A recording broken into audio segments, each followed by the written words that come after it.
Hi there, everybody. Welcome to the channel. I'm Cindy Daychuck with Queen Bee Creations, and you are joining me for 30 days of Christmas ornaments.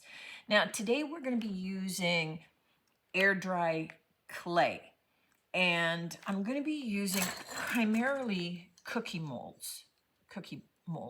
cutters, sorry, with this rather than a lot of the big molds. I may pull out a couple of molds for little bits and pieces here and there, but I'm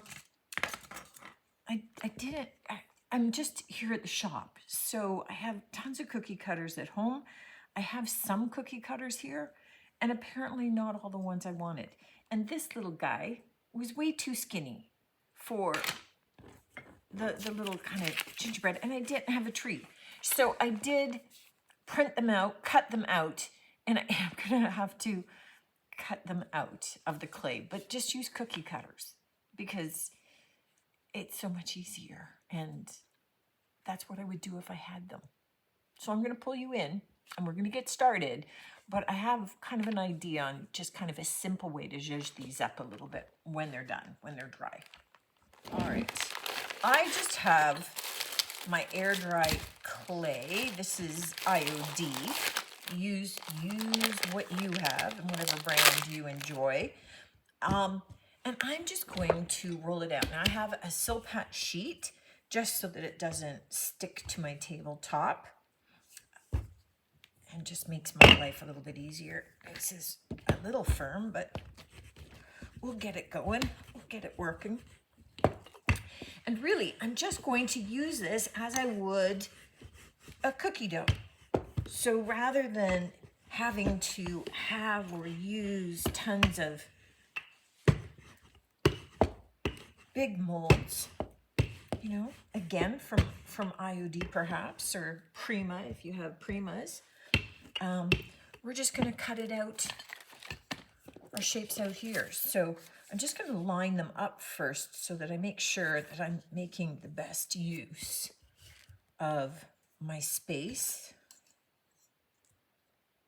I have a snowflake I want to do, and I do have a heart that I want to do. So can I get all four? Yes, I can. All right, so I am going to use the cookie cutters where I can, but I am going to take my X-Acto knife, which apparently was used for clay before because it's still on there.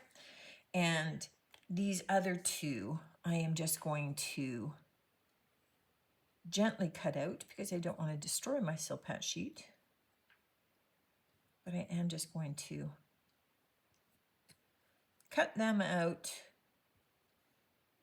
and get those shapes put off to the side. So we'll come back when that part's done. All right, now that I have these cut out, what I am going to do, I just have a little bit of water here, and I am just going to just kind of go around the edge of these with that little bit of kind of a little bit of water, a little bit of that damp finger, and just kind of smooth out those cut edges.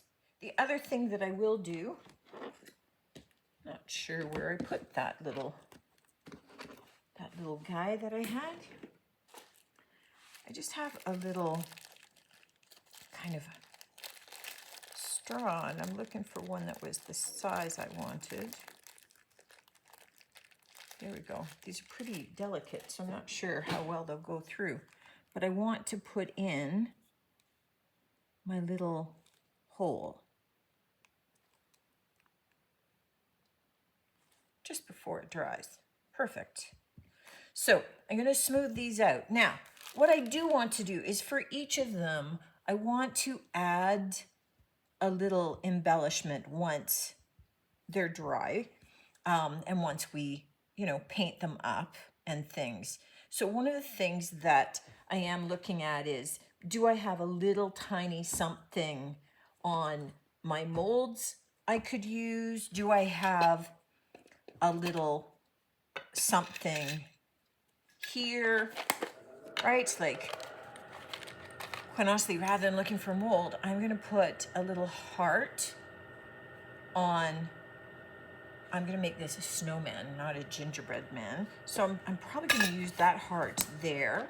I think Well, I could do a little star maybe on my tree.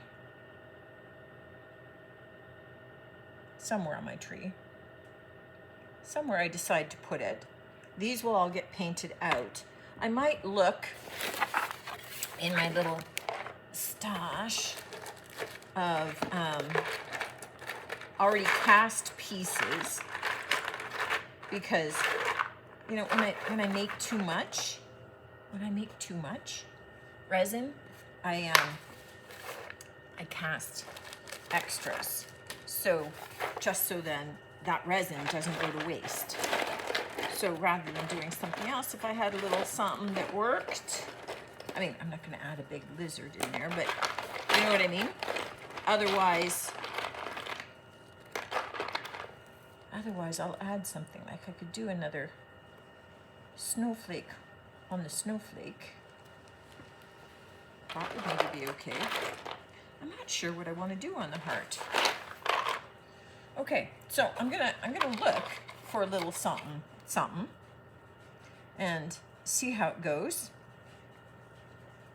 And I just want to have just a little embellishment for each. It doesn't matter if it's wood, doesn't matter if it's a button, a piece of jewelry, something that will also get painted out. And you'll see where I'm going when we get to that painted stage. But right now, I need to smooth these all out, pop a little hole in them, and let them get drying. Now that my ornaments have had the weekend really to dry, I want to get them painted out. Now I understand that they're white, but you know what? I just want it to be a nice, even white. And you know, the back has schmutz on it from rolling on my mat. So I'm going to get these painted white. Now you could, obviously, these would be your ornaments. So you could choose to paint them whatever color you want. So you could have a green tree. You could have this painted in kind of a rusty brown for a gingerbread man. Paint this one white, paint this one red. I mean, whatever you would prefer doing. And then our little elements that we want to add on later, you could paint those out in whatever contrasting color works. I'm going to go simply. I'm going to do these all coordinated. So I am going to paint them all white. And as much as I'm painting one side now, I will be doing the backs and the edges. And we'll go from there. But I'm getting them all coordinated. And I'm going to paint every one of those little emblems in a gold. So once I've got everything painted and dried, we'll come back to finish these guys off. Next step with these is to take our little embellishments and to add them on. So I'm just going to hot glue them in place.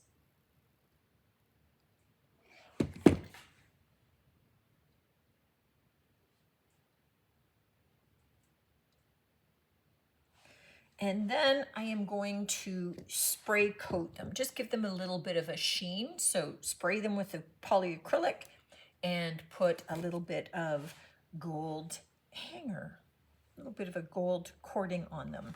And then these guys are done. Now, there are, of course, so many different ways that you could decorate up your little clay ornaments. Now, these were meant to be just cookie cutter ornaments. I had to improvise a little because I was missing a couple of cookie cutters, but you know, go with what you've got. So certainly when they're dry, you can paint them however you want. You could decoupage napkins or Christmas patterns onto them.